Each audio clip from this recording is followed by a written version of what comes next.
Hello everyone, I'm Jensen. Today is Monday, April 19th, and from an update on Cedar Point this summer to vaccines for all U.S. adults, I have all the stories you need to know to get in the loop tonight. But first, the big headline today is the weather. There is snow in the forecast.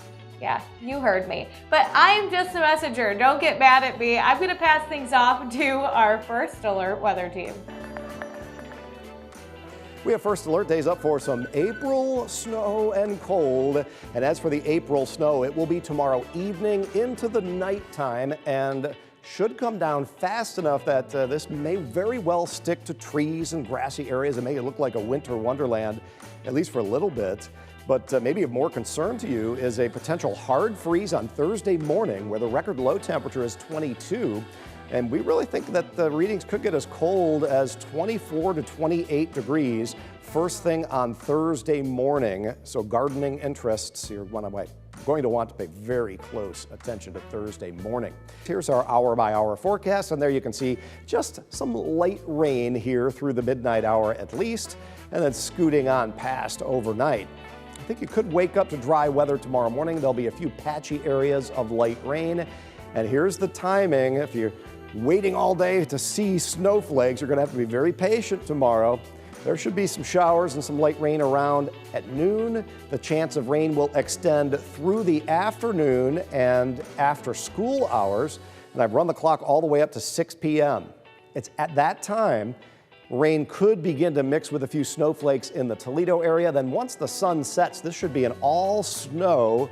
There's 9 o'clock tomorrow night. Let's go ahead and run the clock into the early morning hours. It could still be snowing pretty well at 2 a.m., especially along and east of I-75.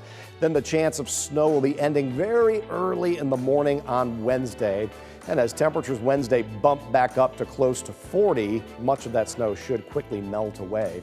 And as we look ahead to brighter and warmer days, Cedar Point is on track to open next month. But park officials announced today that all guests will be required to make a reservation before entering the park. Online reservations will be open to season pass holders starting next Monday, April 26th at 11 a.m.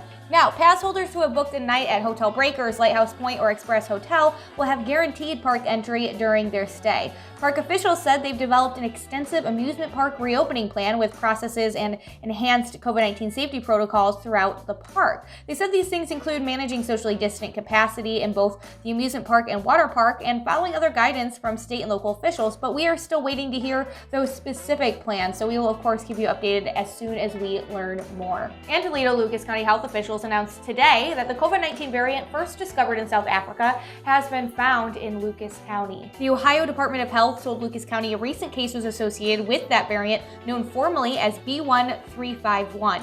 The CDC says B1351 is showing evidence of increased transmissibility and disease severity. There are 9 known cases of the variant first found in South Africa throughout the state of Ohio. Last week, the Lucas County Health Department reported 11 cases of the variant first found in the United Kingdom and 2 of the variant first found in California here locally. The health department is asking everyone to continue mitigation efforts, which include maintaining 6 feet of social distancing from individuals outside of your household, proper use of a facial covering when in public or around individuals outside of your household, staying home when you're not feeling well, avoiding crowds and poorly ventilated spaces as much as possible, and getting a COVID-19 vaccine when it's available to you. And now all U.S. adults are eligible for the COVID-19 vaccine, meeting the April 19th deadline set by President Joe Biden just 2 weeks ago. The milestone came just 1 day after the CDC announced that half of all adults in the U.S. have now received at least one COVID-19 shot. But the news also shows there's more work to do to convince skeptical Americans to roll up their sleeves. The U.S. passed the 50% mark just a day after the reported global death toll from the coronavirus topped 3 million, according to Johns Hopkins University, though the actual number is believed to be significantly higher. And yesterday, Dr. Anthony Fauci hinted that Johnson & Johnson could be back in circulation sometime this week, but noted that it could come with some extra restrictions or broader warnings after reports of some very rare blood clots. Fauci said he'd be very surprised if we don't have a resumption in some form by Friday. Federal health advisors said last week they needed more evidence to decide if a handful of unusual blood clots were linked to the J&J shot, and if so, how big the risk is. The reports are extremely rare, 6 cases out of more than 7 million inoculations with the J&J vaccine in the United States. The clots were found in 6 women between the ages of 18 and 48, and 1 person did die. Authorities stress that they have found no sign of clot problems with the most widely used COVID-19 vaccines in the U.S. from Moderna and Pfizer. And throughout this whole pandemic, us here at Ohio have gotten pretty used to seeing Ohio Governor Mike DeWine's face during his weekly press conferences, but another Ohioan has just announced that they intend to throw their hat in the ring for the job next election.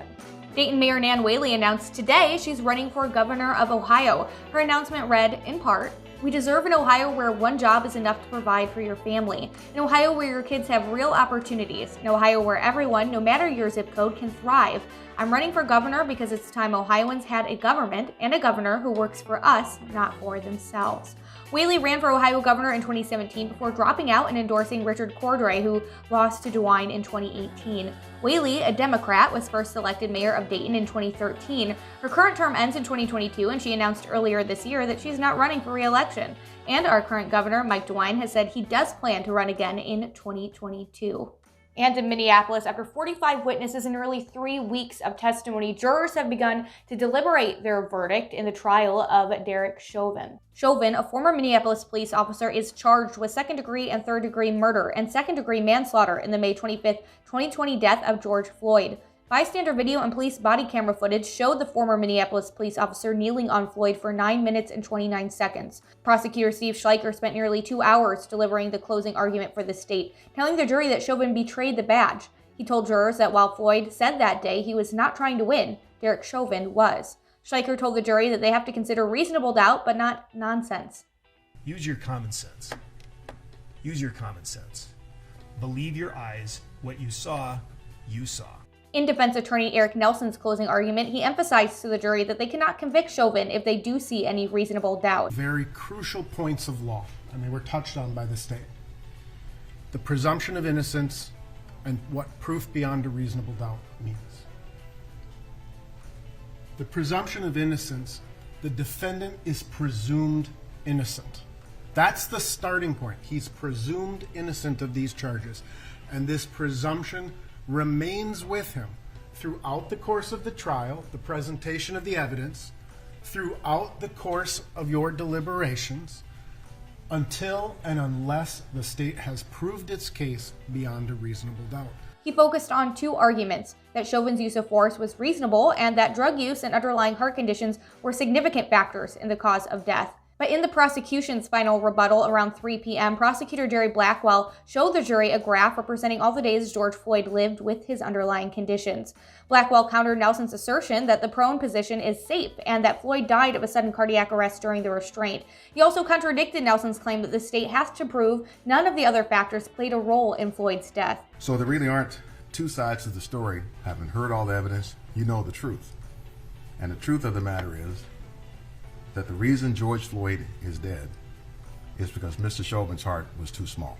Judge Peter Cahill instructed the jury last week to bring a packed bag today to prepare for a sequestration. He told jurors that the timing is up to them, but that they should plan for long and hope for short. We will, of course, keep you updated every step of the way. And before I go, for all of us local folks, I have to mention that it is Go 419 Day, April 19th, 4/19. You get it. Okay, so you've all been sending us your favorite hidden gems around the 419, from restaurants to parks to hiking trails and more. There are so many places to explore, and I want you to keep them coming. Let us know where your favorite spot is in the area in the comments below. You know, spread the love. But that is all I have for you today. If you liked this video, hit that like button and of course subscribe to our YouTube channel. I'm Jensen, and now you're in the loop.